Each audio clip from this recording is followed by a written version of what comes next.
Hello friends, welcome back to same தோசியம். இன்றைக்கி சூப்பரான ஒரு பன்னீர் பட்டர் மசாலா எப்படி செய்யுதுன்னு வாங்க பார்த்துலாம். ஃபஸ்ட்டு கேஷ்யூஸும் காஷ்மீரி சில்லியும் ஊற வச்சுருக்கேங்க.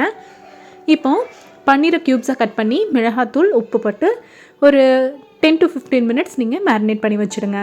ஒரு கடாயில் ஒரு ஸ்பூன் அளவு பட்டர் சேர்த்து நம்ம பன்னீர் க்யூப்ஸ் மேரினேட் பண்ணியிருக்கோம் இல்லைங்க, அதை நல்லா ஃப்ரை பண்ணிக்கலாங்க. இப்போ மிக்ஸி ஜாரில் 2 பச்சை மிளகாய், இஞ்சி, பூண்டு, அதுக்கப்புறம் 3 தக்காளி, நம்ம ஊற வச்சுருந்த கேஷ்யூஸும் காஷ்மீரி சில்லியும் சேர்த்துக்கோங்க. சேர்த்து நல்லா மையாக அரைச்சி வச்சுக்கோங்க. கொஞ்சமாக தண்ணி சேர்த்து நல்லா அரைச்சிக்கோங்க.